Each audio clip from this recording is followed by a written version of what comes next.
Alright, what's up guys? Welcome back to another PokeLair TCG video. This is KP Kyle right here. And I wanted to sort of do a bit of a longer video where I talk about Vikavolt as a deck. So as a deck, this is probably the deck I've had the most experience with this year. Right now on the screen is the list for the deck that I played at the Memphis Regional Championships all the way back in December. Now, I've been sort of testing with Bulu at like local league cups and stuff up until and leading before the tournament, but I really had no idea what I was going to play. I was sort of torn between this and the new Glizapod Zoroark deck that was floating around. It was new at the time, and I ultimately settled on Vikavolt because I just felt like at that point in time I had more experience with it and I would know how to play it better. And this was the list I settled on. Of course, we got 3 Grubbin right up here. Much really just here for evolving. 1 Charger Bug, which is, right off with the second type of card I include in the deck. I'm already starting to get a bit deviating from the norm of playing Vikavolt. A lot of people are opting not to play the Charger Bug. I am, not because I'm worried about item lock, because Luxio does not exist. I chose to play it because I just felt like it really helps with consistency. There's a lot of times where you can't get out of turn 2 Vikavolt, but you can get out of turn 2 Charge a Bug, and that'll make it pretty easy, a lot easier actually, to get that turn 3 Vikavolt. And once you can get a turn 3 Vikavolt, that's a little bit worse, but you know what, we're going to take the wins where we can get them. Turn 3 Vikavolt is still insanely strong as a card. Sorry, I'm just adjusting some of these over here so they can be seen a bit better. Alright, and then, 3 Vikavolt. It's just a solid main draw engine of the deck if you aren't really sure what it does. The ability Strong Charge, once during your turn, you can search your deck for a Grass Energy and a Lightning Energy. Attach them to one of your Pokemon, or attach them to your Pokemon in any way you like. And the attack is actually pretty useful in the mirror matchup. It's 1 Lightning, 3 Colorless, 150, and discard 3 energy attached to this Pokemon. So, it's gotten me out of binds before. It helps in the Bulu mirror, because you can just, choice band, do 180. Whoa. Helps, knock out Lele's to end game. Let's clean up a bit at the end. And of course, 3 Tapu Bulu GX. These are main attackers. First attack, 1 Grass Energy, Horn attack, 30 damage. Second attack, is the one we're really going to be looking at, Nature's Judgment. Now, Nature's Judgment, for 2 Grass and 1 Colorless, the attack does 120 damage. But if you choose to discard all energy attached to the Pokemon, the attack does 60 more. So that puts it at 180 for discarding the 3 energy. And that is really strong, especially when we pair it with some other cards that we'll be getting into later. But 180, you're already one-shotting Lele's and a lot of other Pokemon that are really popular right now. So it's a pretty solid attack for that. The GX attack is not bad either. It is, oh man, what's it called? Tapu Wilderness GX. It's 150 damage for the same 2 Grass and 1 Colorless energy. Only, you heal all damage from the Bulu, and you don't have to discard the energy. So, it's pretty nice GX attack there. Nice option. And then, 3 Tapu Lele GX. Energy Drive, by the way, is very good when you also have Vikavolt at your disposal. I've taken many a game by I've just happened to have an energy or 2 on a benched Lele, and then I'll just get up, throw it out there, and I'll be like, alright, well, first Strong Charge, and I'll have a second Vikavolt, I'll be like, second Strong Charge, attached Choice Band, Energy Drive for game. And of course, the thing that's really going to win you games is Wonder Tag, the ability that lets you search your deck for any supporter card you want. This card is just incredible, honestly. It broke Standard when it came out. It's still breaking Standard. It's amazing. So I also play 1 copy of Oranguru right here. Instruct lets you just draw cards until you have 3 in your hand. It's really great for getting you out of tough situations, because one of the problems with Vikavolt as a deck back when Memphis was happening was you would have a lot of games where you're late game, you're winning, your opponent ends you to 1 and then knocks out your only attacker and you just have nothing, so you lose. And that was a huge problem with the deck. That was the only thing that was sort of keeping me from being positive about playing it in Memphis. But Oranguru can sort of help with that. Say if you get into 1, draw 1, now you're 2. You can instruct for 1 more, now you have 3. It's not much, but it's something. And then I'm going to skip the Koko GX and we'll just talk about Tapu Koko. This is pretty standard for Vikavolt lists, I think. Just playing the one Tapu Koko, of course, Flying Flip, 20 damage to each of your opponent's Pokemon. You also do get the chance to use Electric Ball, the attack that most people don't even know exists. 2 Lightning, 1 Colorless, it does 100 damage. Of course, Free Retreat is amazing, and Flying Flip is pretty cool. 110 health is pretty decent for a basic as well. And then I'll talk about the Tapu Koko GX. Tapu Koko GX, I included in my list. I usually include it in most Vikavolt lists I play because Gardevoir is always a presence. There's always a Gardevoir player that you're going to have to worry about, face, see. They're always going to be around top tables. So I just included the Tapu Koko GX for a reason that'll become apparent later. Arrow Trail is a great ability. When you play this Pokemon from your hand on your bench, you may move any number of lightning energy from your other Pokemon onto this Pokemon. If you do, switch this Pokemon with your active Pokemon. So that'll get you out of some binds, like I'll talk about later. There's a pretty crazy story with that. And then, of course, the first attack, Sky High Claws, 2 lightning and a colorless for 130. That's just pretty solid, honestly. It's good for one-shotting Greninjas and Baby Volcanions, and just because Bulu, one of its major shortcomings is like, you either do 120 or you discard all your energy and do 180. There's no in-between. I mean, maybe with Choice Band you can hit for 150, but that's not really knocking anything out, and it doesn't help with non-GXs anyway. So that's, you just have this nice 130 damage here. And of course, the main reason Koko is in this, Tapu Koko GX is in this deck is the GX attack Tapu Thunder GX.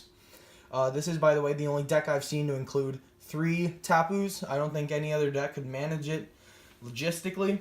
Tapu Thunder GX, of course, 2 lightning, 1 colorless. It does 50 damage times the number of energy on your opponent's board. So, really back in Memphis, Gardevoir was a big presence. So you included Tapu Koko GX just as a nice counter. Really the plan was you would take 1 knockout by Guzmaing up a Tapu Lele GX and then using Nature's Judgment to knock it out. Then you could take 1 knockout with Nature's Judgment Kukui Choice Band for 230 on a Gardevoir. And of course the final end of the plan was to just Tapu Koko and Tapu Thunder GX for a knockout, which hardly ever worked out, as I'll go through in a minute. So that's pretty much it for the Pokemon. I didn't play Mew because Buzzwole really wasn't a thing yet. People talked about it, but it was just like, whatever, it probably doesn't exist. Energy is really standard. I got 7 grass, 5 lightning. You always want more grass than lightning in your deck. Some people play 7 and 5 split. Some people go 7 and 4. Some people go 8 and 4. Some people go 8 and 5. But most lists I've seen to say 7 grass, 5 lightning, and that's good. So back in Memphis, Ultra Prism was not out yet, so my supporters, this was like kind of a bit strange for a Bulu list to be playing supporters like I was, and you'll notice some of the sleeves are different colors and some cards aren't in sleeves. I'll get to why in a second. But first of all, we're playing 3 Guzma. This is really just a powerful card. Switch one of your opponent's Pokemon, bench Pokemon with their active, and do the same for yourself. That can be really strong late game to just take knockouts on Lele's or clean up things you might not have one-shot the first time around. And of course I play 3 Skyla, which has always been kind of weird. Not a lot of people chose to play 3 Skyla when they played their Bulu list. But I went for 3 Skyla because I'm always like, even now, even at St. Louis, when I played a very similar deck, you always want to be able to Skyla for Heavy Ball or for Float Stone, Energy Recycler, Field Blow. Like, any one of these is amazing if you can just Skyla for it. And I've used all of those to be like very, very good things. My favorite play is when I Skyla for Ultra Ball for Lele for Bridget. And, you don't feel like an idiot then. Of course, I was playing 2 Bridget. Bridget was a very powerful idea for a card back at Memphis. The idea was just, you can get out a bunch of Grubbins and a bunch of Bulus. Some people played 2 Bridget. I played 2 Bridget. Some people played 3 Bridget, which I didn't like. Some people played 1 Bridget, which, I just felt like a 2's a good number. And, of course, a lot of people chose to completely not play Bridget. These were probably also the same people that were playing Octillery in their list, but I didn't go for that. Then I played 2 Sycamore just because discarding and drawing 7, that's really strong consistency for any deck. Played 2 Ends just because, honestly, I didn't think it would be that much of a concern. Bulu will play their ends early game, and then late game you'll want nothing to do with them, so 2 is pretty good. And then, of course, 1 Kukui, because an extra 20 damage is always powerful, and drawing 2 cards can get you out of a pinch, I guess. But, 20 damage, if you can just hit like a, that combo where you Kukui and Choice Band and Nature's Judgment and do 230 knockout a Gardevoir GX, that's always really satisfying. Of course, Vikavolt, you can do that attack for 150, and a Kukui will make that 200, so that can be powerful too. Of course, if you get Tapu, Bulu, and Kukui, you don't need Choice Band, and you can start one-shotting things like Espeon GX, which wasn't really a factor in Memphis, but it will be quite soon. And the items are really straightforward. Items list, you got this 4 Ultra Ball to search out any Pokemon, just discard 2, search 1 out. You got 4 Rare Candy just to evolve Grubbins into Vikavolts, and 4 Choice Band just to get an extra 30 damage. These are really the main core of the deck. Those are the ones that people are like, yeah, we need 4 of all those. And you'll notice those 3 item cards are the only 4 ofs in the deck. Of course, there's some 7 ofs and 5 ups. 5 ofs up there, but I also played 2 Field Blower just because Garbodor wasn't really a huge thing back then, so you only had to play 2 Field Blower to get rid of like Choice Bands and Float Stones, not even on Gardevoirs. Of course, Energy Recycler, without it, this deck would kind of suck a lot because, shuffling 5 energy from your discard pile back in your deck is super powerful, especially when you have to discard 3 a turn. Of course, 2 Floatstone just to get things out of the active spot. Bulu's got 3 Retreat. Orangaru's got 2. Tapu Koko GX has 2. Vikavolt has 3. Chargebug has 3. Grubbin has 2. Really, you only want to start, out of all these Pokemon, you'd only want to start with Koko or Bulu. So anything else, you're going to want to have a Floatstone to get that out of the active spot right away. And 1 Heavy Ball. Heavy Ball is something you might choose to play a bit more of in the deck, but I went for 1 because it's more important. The only thing I would cut for Heavy Balls is Ultra Balls, and you want the Ultra Balls so you can get the Lele. And that's a really powerful combo. So I wrote down all my matchups from Memphis, and I'll just go through them. Round 1, I faced Gardevoir, and, I never really got off the combo, but Bulu is one of those decks that it's 50-50 against pretty much anything.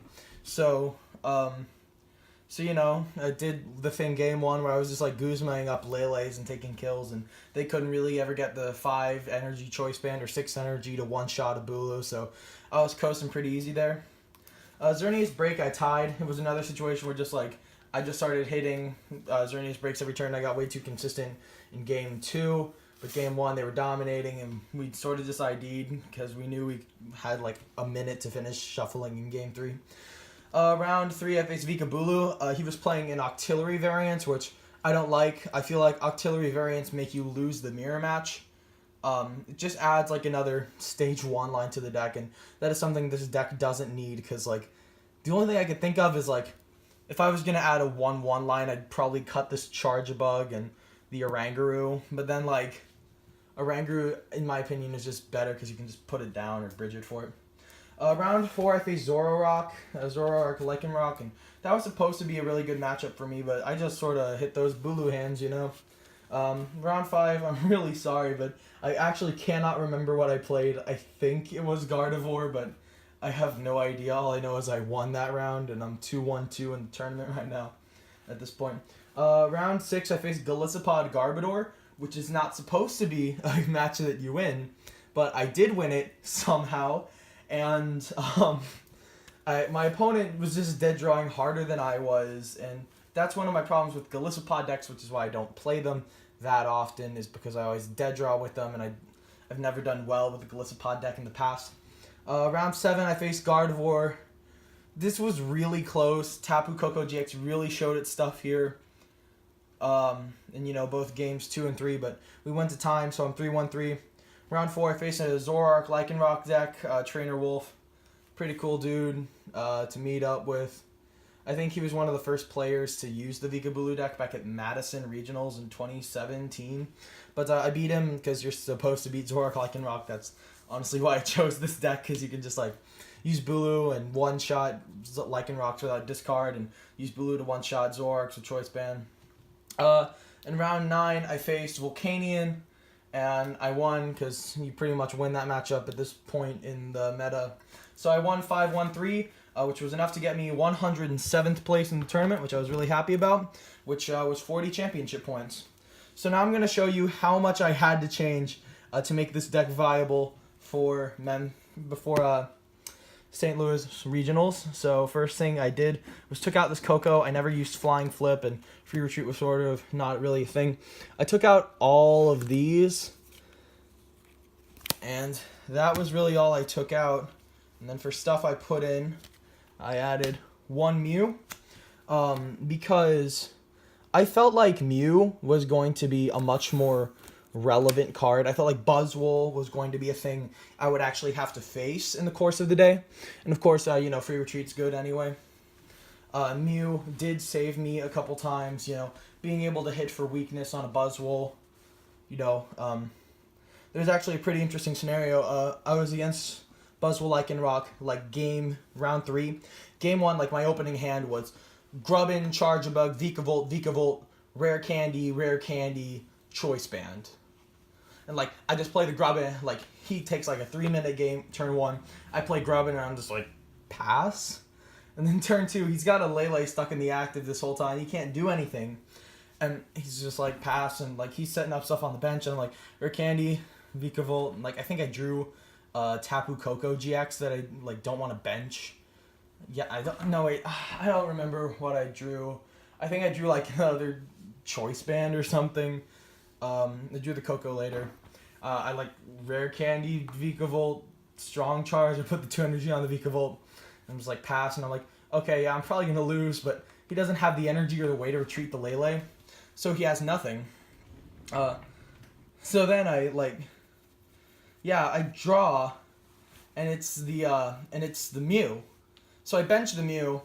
I Strong Charge both the energies onto the active Vikavolt. I'm trying to remember, what did I top deck there? I think I had a Float Stone in my hand or something. Yeah, I also had a Float Stone and a Skyla in my hand, I want to say. Yeah, that sounds about right. And so I put the Choice Band on the Vikavolt, and used the name of the attack that I can't remember for the life of me on Vikavolt. What is it? Electro Cannon. Yeah, for 180, knock out the Tapu Lele GX. Sorry, I didn't rehearse this much. And knock out the Tapu Lele GX, take 2 prizes. He brings up the Buzzwole, doesn't have another energy, can't even one-shot. And so, now I'm just okay, I need to knock out this, I need to knock this out. I need to knock out this Buzzwole right now. And so I'm looking at my board, and I think some time has passed. There was probably 1 or 2 turns of just draw passing from both of us there that I can't remember much about. I look at my board. I have a Mew on the bench with 1 lightning energy. I have a Mew on the bench. In the active, I have a Vikavolt with a lightning energy on it and a Choice Band. And I have a Tapu Coco GX in my hand and a Float Stone in my hand. And I don't have a Field Blower or a way to get off the Choice Band to get on the Float Stone. So it's just stuck in the active spot. And the play I end up settling on is I bench the Tapu Coco GX, Arrow Trail, move the lightning off the active, send in the Coco GX, attach a Float Stone to the Coco GX, retreat to the Mew, Strong Charge onto the Mew, and then use the Memories of Dawn ability to copy Sky High Claws to one-shot the Buzzwole. And then the next turn, he didn't have an answer, because he was just powering up this 1 Buzzwole while I was powering up my 1 Vikavolt.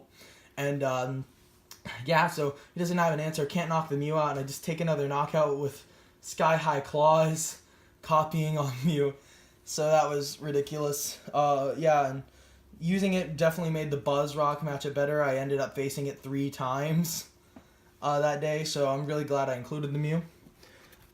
Next thing I changed was, in lieu of the, what did I take out supporter was wise, pretty much everything else is supporter change. I took out 2 Sycamore and a Skyla. I replaced them with 3 copies of Cynthia. Cynthia is just a really powerful card.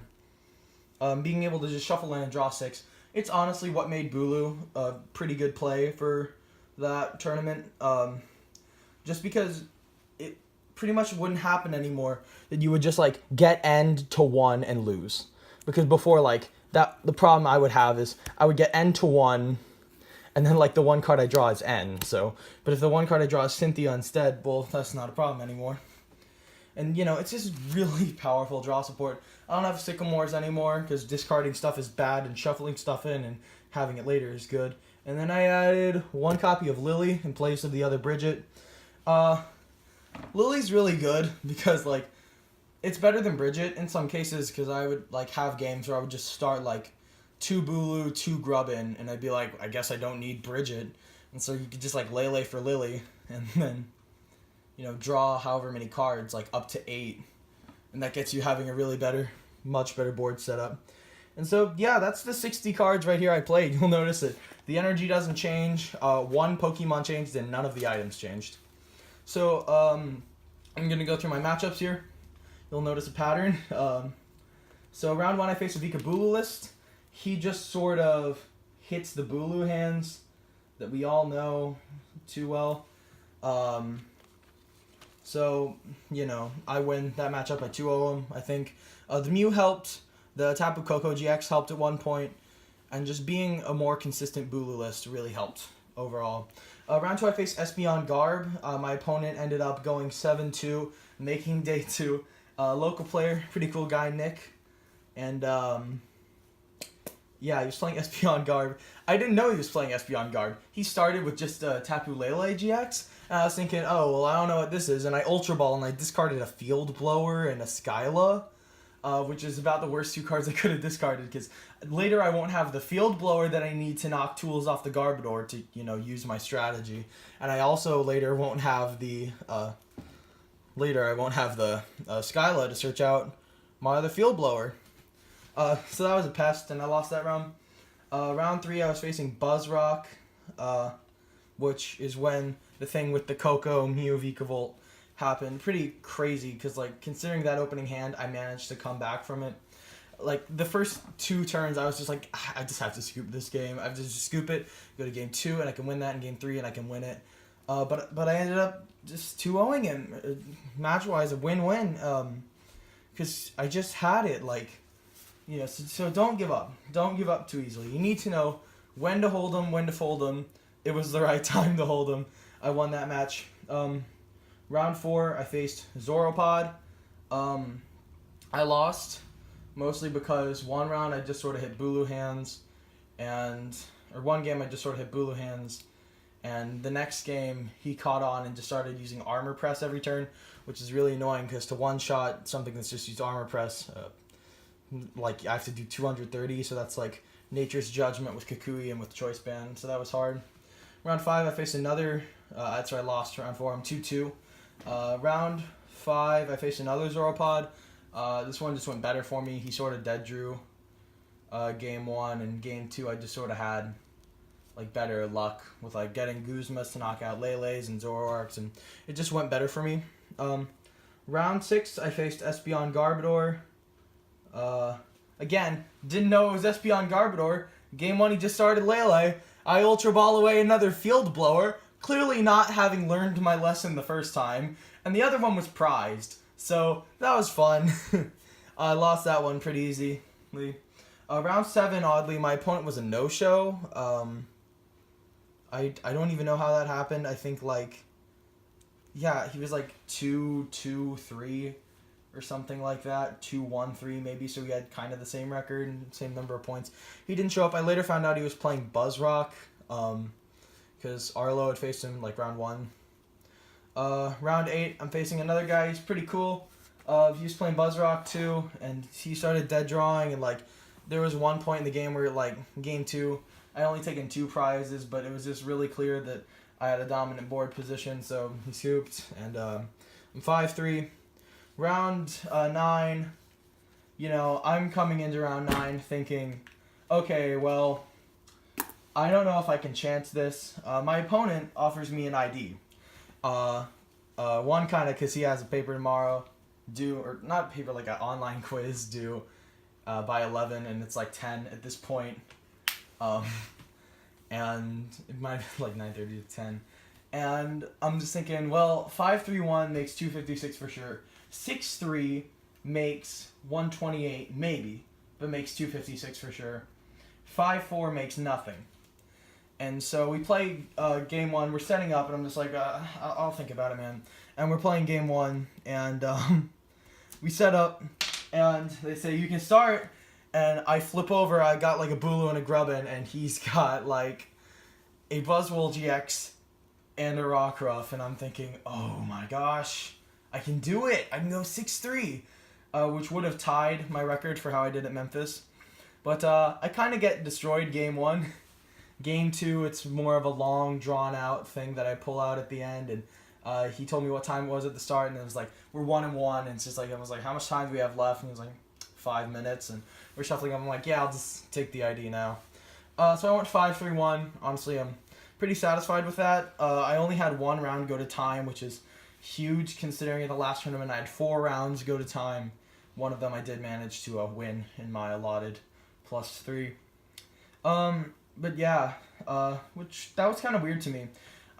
So what would I change? What would I change about this list? Well, first of all, this is a really solid list. The supporter line is solid. I never like just dead drew until I lost. The energy is perfect. You don't need to touch that.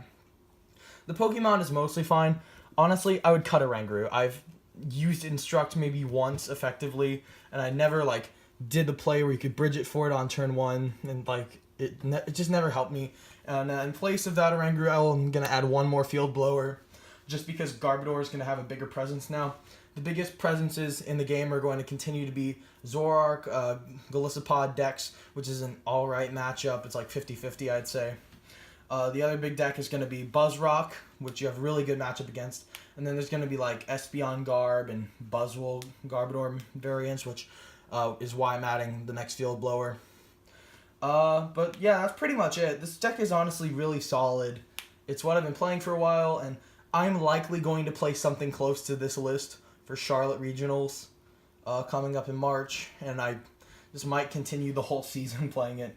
I'm getting really comfortable with it, and a lot of people, you know, they like to hate on it because it's just an autopilot deck. You just start playing and you win. But not really. There's actually a lot of thought that goes into playing it, and you know, I mean, my 5-1-3 at Memphis got me 107th place at what was at the time the largest regionals ever. So 40 championship points there. And, you know, the Collinsville St. Louis regional championships, 5-3-1 at, you know, the largest overall regionals ever, the second largest in Master Division. You know, 5-3-1, I got 209th place. That's another 30 championship points. So I got 70 just from pretty much this list. So, I mean, I'm just going to say it's really solid. I like it a lot. This is probably as close to a perfect list as you could get for the deck. Trust me, I know. But it's not that great. There are some problems. The deck, I do well with it at regionals. I get points, I place. I have yet to do well with this deck at a League Cup. But I have yet to do well with any decks at League Cups. If you've been following me this season, I had one where I just had a terrible day, like lost pretty much all my rounds. So that explains that one. But you know, I've had 2 where I bubbled with this Vikavolt deck, and I've had 2 where I've lost my winning in. So, you know. And I also saw Wyatt, he went like 4-2 the day after League Challenge with a list pretty close to mine. I think he was playing one more N than Cynthia. He was playing like, you know, one less Lele and a Sycamore instead. I think he had also cut the Coco GX for another Sycamore. And he cut something for, yeah, he cut something else for, I think he cut the Kukui for it might have been the Skiles, I don't know. It was pretty close. It was about 3 cards off for 5, maybe most from mine. He went 4-2, which, you know, and he bubbled out of top 8, which would have got him 8 points, so he got 6 instead. But yeah, so I just think this deck is a really solid choice for regionals. I'm not sure about League Cups, but as I get more and more comfortable with the deck, I'll probably continue to have better placings. But, you know, I've gotten top 256 and top 128 at 2 of the 3 largest regionals ever. So I like this deck a lot. Thank you guys for watching. We'll see you guys next time.